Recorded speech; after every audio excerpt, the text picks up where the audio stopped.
नमस्कार दोस्तों, welcome to आरंभ एजुकेशन एम्पावरिंग एस्पिरेंट्स। देखिए, पंचायत में अविश्वास प्रस्ताव वाला जो टॉपिक है वो बहुत ज़्यादा महत्वपूर्ण है और बहुत सारे पेपर में यहाँ से सवाल बनते हैं। बहुत से स्टूडेंट को कन्फ्यूज़न होता है कि ग्राम पंचायत, जनपद पंचायत और जिला पंचायत में अविश्वास प्रस्ताव को पारित कैसे कराया जाता है, किसके द्वारा लाया जाता है, किसके खिलाफ लाया जाता है, किसको आवेदन किया जाता है। आज की वीडियो में ये सारे डाउट आपके क्लियर हो जाएंगे और अपन ट्रिक से देखेंगे। एक तरीका मैं आपको बताऊंगा टेबल फॉर्म में कि कैसे इसको याद करना है। एक बार मैं समझाऊंगा और तीनों ही स्तर में क्या क्या अंतर रहता है अविश्वास प्रस्ताव में, वो आपको पूरा क्लियर, क्रिस्टल क्लियर, मतलब कि तीनों ही स्तर में बैठक की अध्यक्षता कौन करता है, कैसे पारित होता है ना, वो सारी चीज़ें जो है वो आज की वीडियो में आपकी क्लियर हो जाएंगी। विथ एग्जाम्पल मैं आपको ट्रिक के माध्यम से समझाऊंगा। आप देखिएगा कि तीनों ही स्तर में आपका ये क्लियर हो जाएगा। तो अगर आपको अविश्वास प्रस्ताव समझना है तो वीडियो को एंड तक देखिएगा। अगर वीडियो अच्छा लगेगा तो वीडियो को लाइक करिएगा, चैनल को सब्सक्राइब करिए, ज़्यादा से ज़्यादा शेयर करिएगा। चलिए शुरू करते हैं। देखिए, इसको समझना कैसे है। ये तीनों ही स्तर को आप सामने देख रहे होंगे। मैं चार्ट फॉर्म में यहाँ पर टेबल बना के लिखा हुआ हूँ, ठीक है। तो इसको इसी तरीके से पढ़ा जाता है। ऐसा नहीं है कि ग्राम पंचायत में आप अलग से पढ़ेंगे, जनपद में अलग से। एक साथ देख लीजिए, कन्फ्यूज़न आपका दूर हो जाएगा। ये तरीका है, ये ट्रिक है एक तरीके का याद करने का, है ना। अब देखिए इसको कैसे इसको लाते हैं। देखो, सबसे पहले आपको मैं बताना चाहता हूं कि सबसे पहला पॉइंट जो है वो धारा 21। इसके लिए अविश्वास प्रस्ताव के लिए कौन सी धारा जो है वो तय की गई है। तो अविश्वास प्रस्ताव लाया जाता है, धारा से भी क्वेश्चन आया हुआ है। अविश्वास प्रस्ताव की धारा है धारा 21, ठीक। अब यहाँ पर देखिए किसके द्वारा लाया जाता है। तो ग्राम पंचायत की अगर हम बात करें तो पंचों के द्वारा लाया जाता है, जो निर्वाचित होते हैं उनके द्वारा लाया जाता है। और किनके खिलाफ लाया जाता है, तो जो अप्रत्यक्ष निर्वाचित होते हैं उनके खिलाफ लाया जाता है। जैसे देखिए किसके द्वारा लाया गया, तो ग्राम पंचायत में पंचों के द्वारा। जनपद पंचायत में प्रत्यक्ष कौन निर्वाचित होते हैं, सदस्य। और जिला पंचायत में मतलब प्रत्यक्ष निर्वाचित का मतलब हम जिसको जाके वोट देते हैं वो प्रत्यक्ष निर्वाचित, और हम जिसको वोट देते हैं वो लोग अपने बीच से चुनते हैं, वो अप्रत्यक्ष रूप से निर्वाचित, जिसको पब्लिक डायरेक्ट नहीं चुनती, ठीक। जैसे राष्ट्रपति अब अप्रत्यक्ष निर्वाचित है हमारे यहाँ राष्ट्रपति, तो उसी तरीके का। अब ग्राम पंचायत में पंच के द्वारा, जनपद पंचायत में निर्वाचित सदस्यों के द्वारा, जिला पंचायत में जिला पंचायत के निर्वाचित सदस्यों के द्वारा ये लाया जाता है। किसके खिलाफ लाया जाता है, यहाँ पे देखिए आप, ग्राम पंचायत में सरपंच और उप सरपंच के खिलाफ लाया जा सकता है। जनपद पंचायत में अध्यक्ष और उपाध्यक्ष के खिलाफ लाया जा सकता है। और जिला पंचायत में अध्यक्ष और उपाध्यक्ष के खिलाफ लाया जा सकता है अविश्वास प्रस्ताव, ठीक।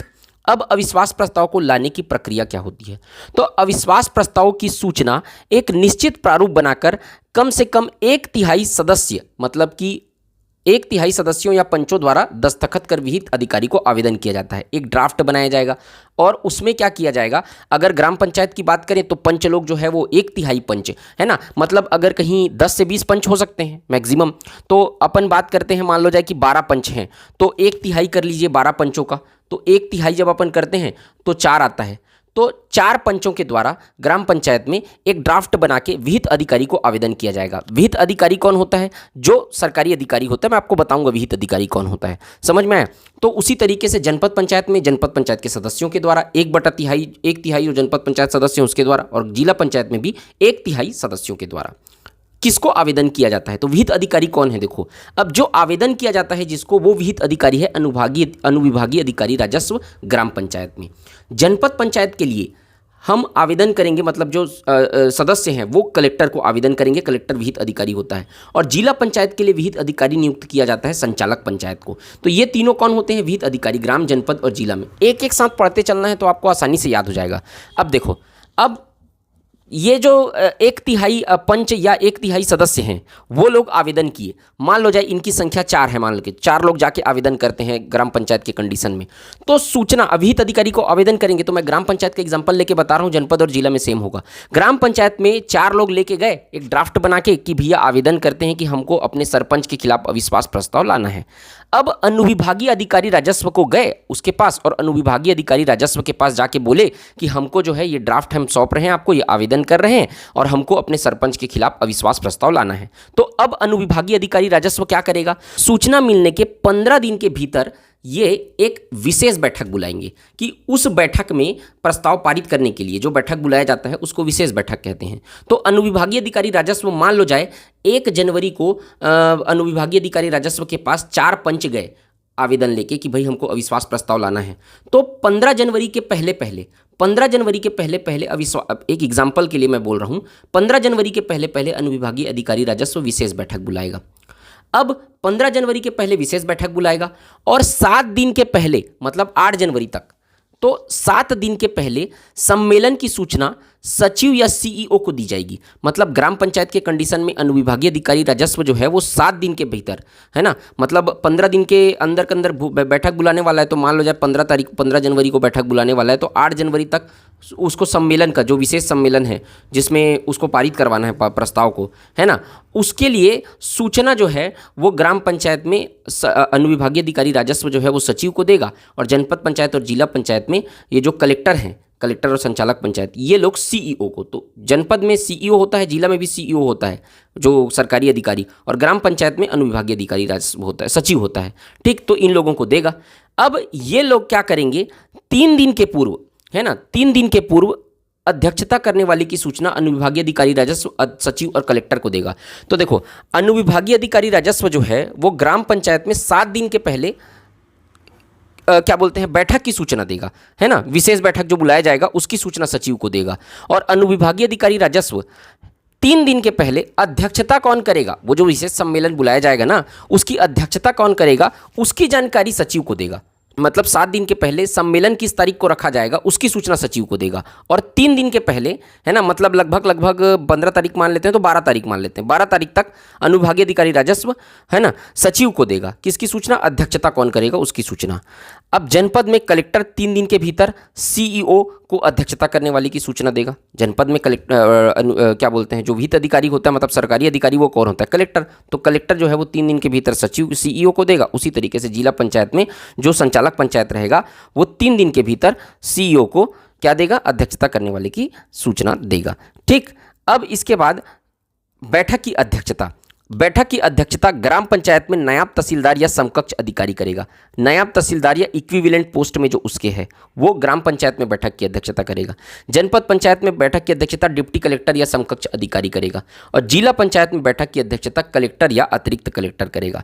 तो इस तरीके से जब आप चार्ट फॉर्म में इसको पढ़ते हैं तो देखिए आप आसानी से आपको तीनों ही कंडीशन में आपको याद हो जाएगा चीज़ें। अब अविश्वास प्रस्ताव पारित करने का दिन आ गया, तो अविश्वास प्रस्ताव पारित कैसे होगा ये मैं आपको एक एग्जाम्पल को लेके समझाता हूं। यहां पर देखिए, अविश्वास प्रस्ताव का पारित होने का दिन आ गया। मान लो जाए ग्राम पंचायत में अपना विहित अधिकारी कौन है, नायब तहसीलदार या समकक्ष अधिकारी विहित अधिकारी है, ठीक। अब 15 जनवरी का दिन आ गया, 15 जनवरी को सम्मेलन बुलाया गया, विशेष सम्मेलन, अब उसमें प्रस्ताव को पारित करवाना है। तो अब देखो, उपस्थित तथा मतदान देने वालों का 3/4 बहुमत जो उस समय ग्राम, जनपद और जिला का गठन करने वाले निर्वाचित सदस्यों के 2/3 बहुमत जो होगा उससे ज़्यादा होगा। कैसे, देखो, मान लो जाए कि जिस दिन 15 जनवरी को सम्मेलन बुलाया गया, विशेष सम्मेलन, और उस दिन वोटिंग होना है। अब वोटिंग के दिन उपस्थित और मतदान देने वालों सदस्य आए 8।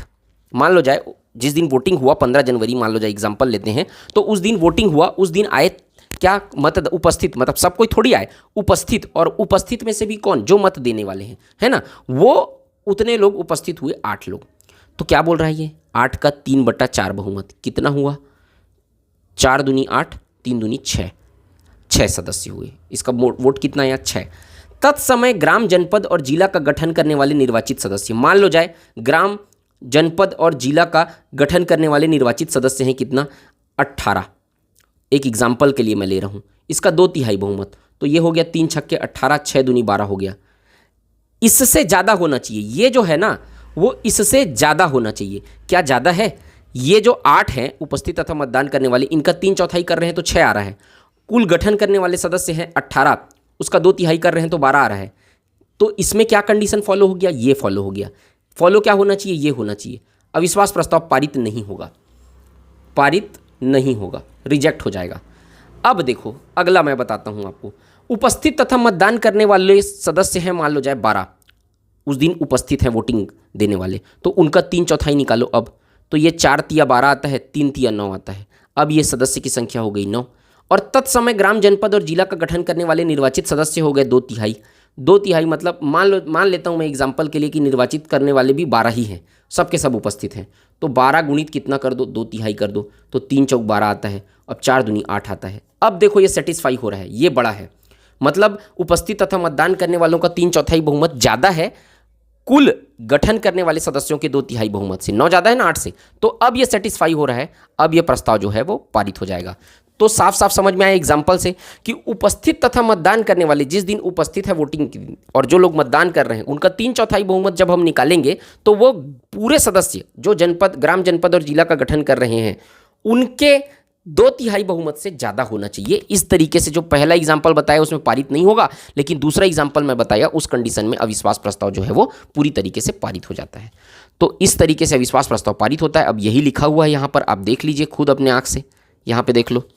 अगर उपस्थित तथा मत देने वालों का 3/4 बहुमत ये ग्रेटर देन है, तत्समय ग्राम, जनपद, जिला पंचायत का गठन करने वाले कुल निर्वाचित सदस्यों के 2/3 से अधिक होगा तो अविश्वास प्रस्ताव पारित हो जाएगा, लिखा है।